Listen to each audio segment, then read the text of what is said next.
My entire family stopped talking to me. No calls, no messages, no explanation, just silence. Like I didn't exist anymore. I asked once, "What did I do?" My mom replied with one sentence, "You know exactly what you said." But I didn't. And I could have chased them, could have defended myself, could have begged someone to explain. But I didn't, because I wanted to see something first. Who would come to me and ask? Days passed, then weeks. No one did. Until one day, someone walked up to me, held out their phone, and said, "You might want to hear this. My name is Madison Blake. I'm 29 years old." And that was the moment I realized this wasn't just a misunderstanding. Before I play what they heard, subscribe and tell me where you're watching from. Because this isn't about what I said.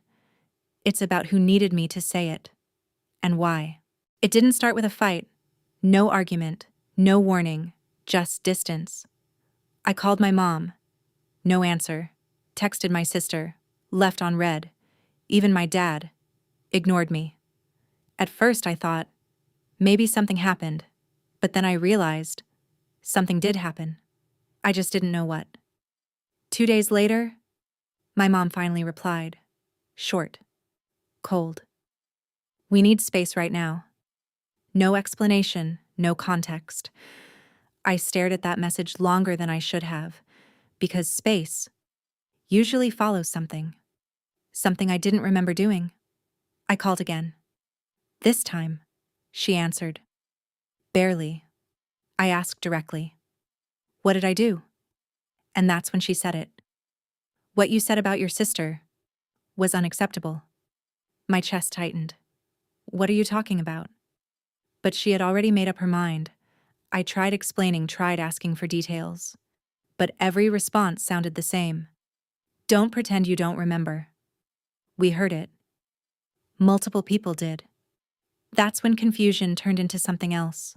Something heavier. Because now, they weren't unsure. They were convinced. Within a week, extended family stopped responding too. An aunt blocked me. A cousin ignored my message. Even people I barely spoke to suddenly had opinions, and every version of the story sounded worse than the last.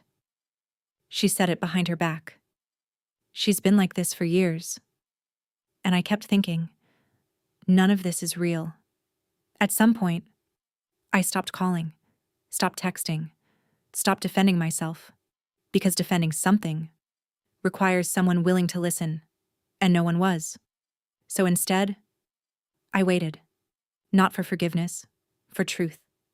I watched quietly. Family events happened, photos posted, captions about support and loyalty, all without me. And what hurt wasn't being excluded, it was how easy it was for them. Like removing me didn't change anything, but something didn't sit right. Every version of the story sounded similar, too similar. Same phrases, same tone, like it wasn't just repeated, it was copied. That's when I realized this didn't spread naturally. Weeks passed, still nothing. No one reached out. No one asked, "Did you actually say it?" That question never came, and that told me something important. They didn't want answers. They wanted agreement.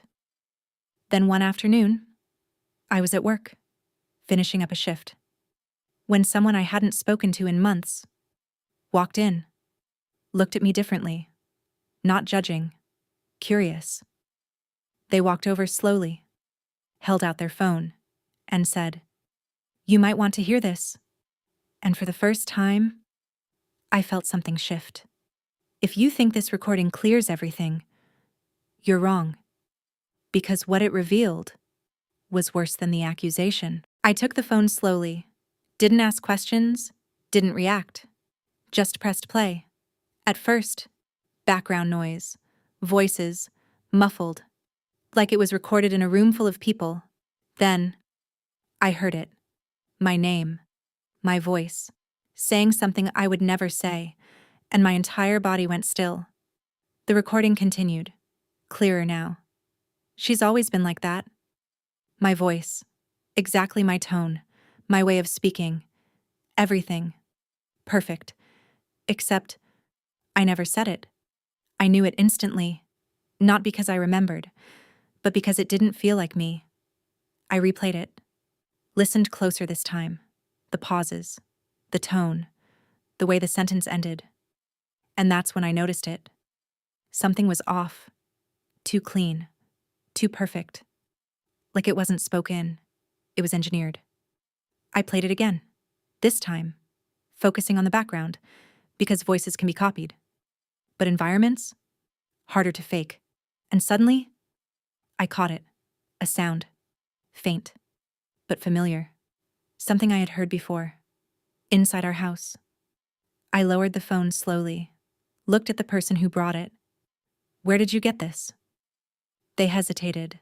Then said, Your sister showed it.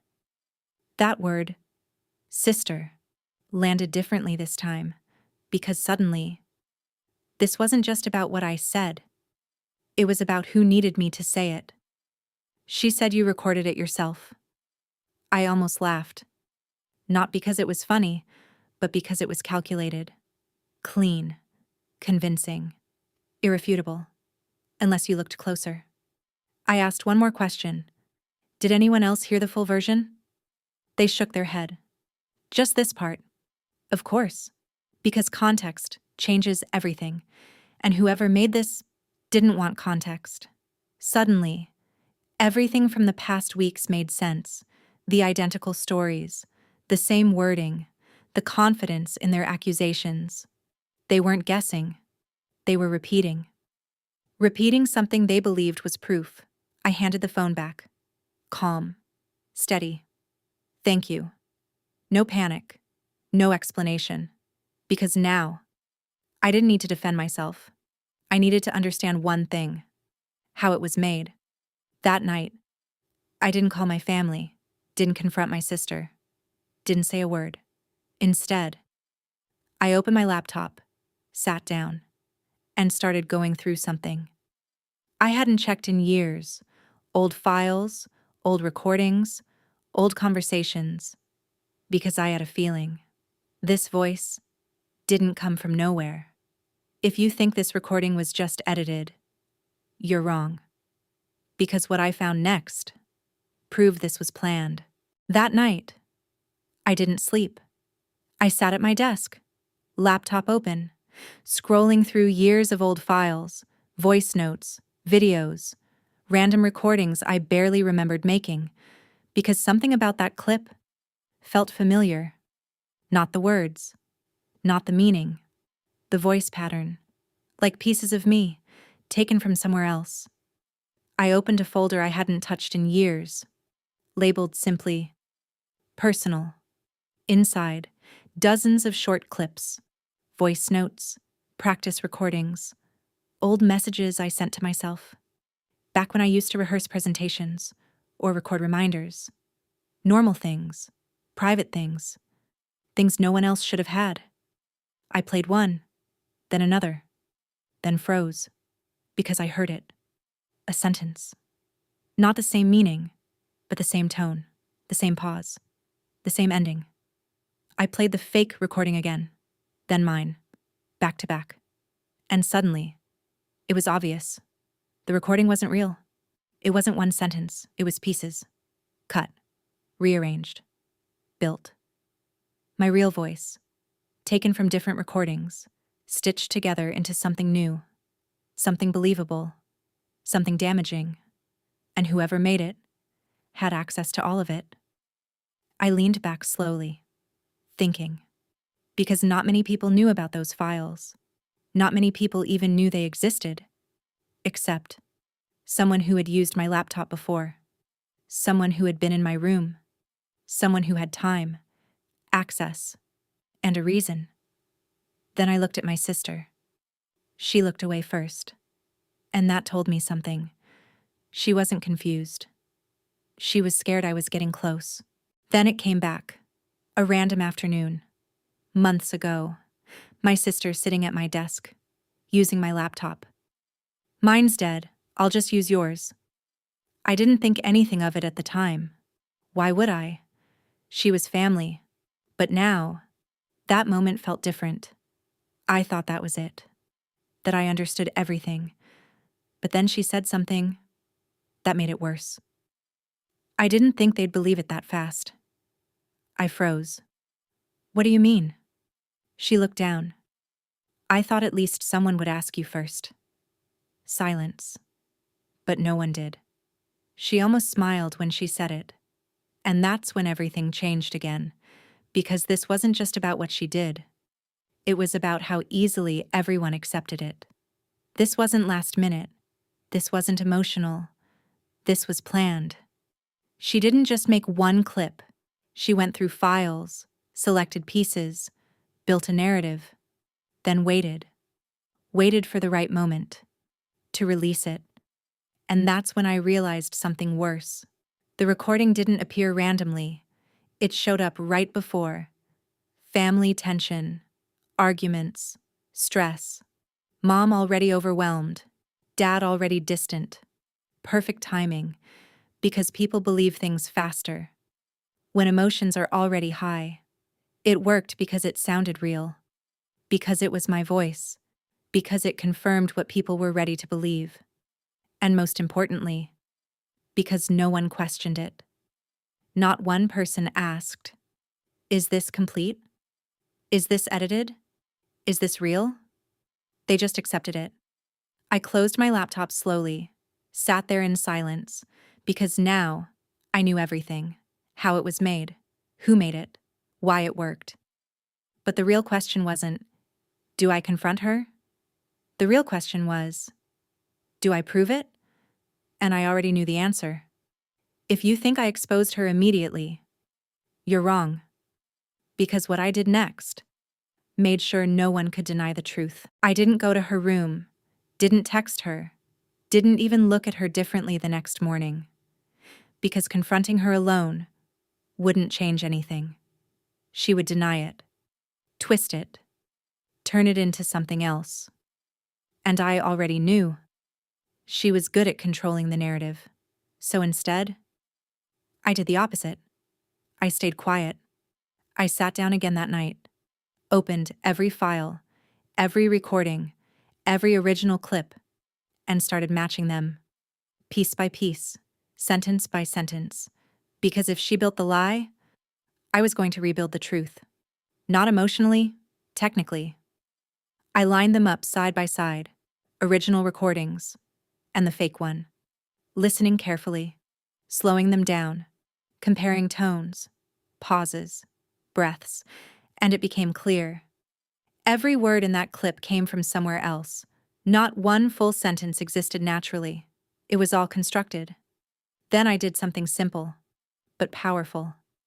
I rebuilt the real version, the original context, the actual sentences, played in order, uncut, unedited. And when I listened to it, it sounded completely different. Not harmful, not aggressive, just normal. I didn't stop there. I documented everything. Screenshots, timestamps, file names, creation dates. Because this wasn't just about proving her wrong, it was about making it undeniable. Something no one could ignore, no one could twist. I didn't send it immediately, didn't rush, because timing mattered. Just like it did for her. I waited, watched, until the next family gathering, because if the lie spread publicly, the truth would too. A few days later, everyone was there. Same people, same energy. Except this time, I knew something they didn't. They still believed the story, still looked at me the same way. Careful, distant. And my sister? Acting completely normal. It didn't take long. Someone brought it up. Casually. Things have been tense lately. My mom sighed. My sister stayed quiet. And then, someone said, "It's just what was said." That was it. That was my moment. I didn't raise my voice, didn't interrupt. I just said, "Do you want to hear the full version?" The room paused, confused, because for the first time, I wasn't denying it. I was offering something. Proof. I took out my phone, opened the file, looked at my sister for 1 second. She already knew. I pressed play. And as the real audio started, the entire room went silent. Because this time, it wasn't edited. The room stayed completely silent. No movement, no interruptions. Just my voice, playing clearly, uncut, unedited. And this time, it sounded nothing like what they heard before. No anger, no attack, no betrayal, just normal conversation. Context they were never given. And slowly, I watched their expressions change. My mom leaned forward, frowning. This doesn't match. My dad looked at me, then at my sister, then back at the phone. Because now, something wasn't adding up. The version they believed didn't exist anymore. And for the first time, doubt entered the room. I didn't stop the audio. When it ended, I played the edited version, the one they all heard, back to back. No explanation, just comparison. And suddenly, it was obvious. The cuts, the missing pieces, the unnatural flow. I looked at her. She didn't speak, didn't move, didn't even try to interrupt. Because she knew there was no version of this where she could explain it away. Her control was gone. Why would you do this? My mom's voice cracked. She wasn't asking me. She was asking her. And that question hung heavy in the air.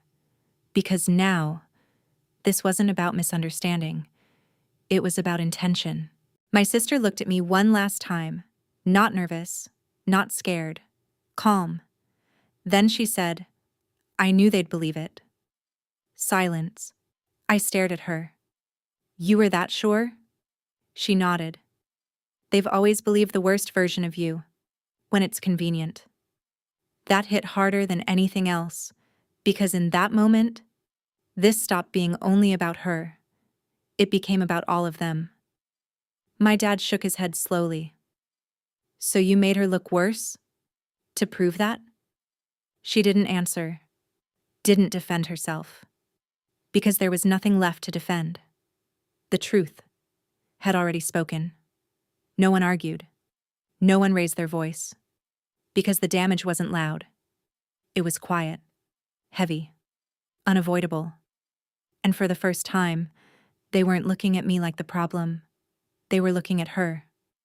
I picked up my phone, locked it, put it away, then stood up.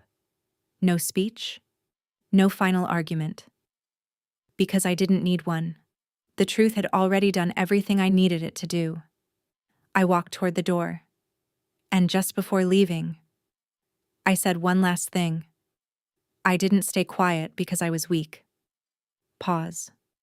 I stayed quiet to see who believed me without proof. I opened the door, stepped out, and didn't look back. They didn't believe the lie because it was convincing. They believed it because deep down, it matched what they already wanted to think. If this story felt real, subscribe and comment where you're watching from. Because sometimes the truth doesn't need to fight back. It just needs to be heard.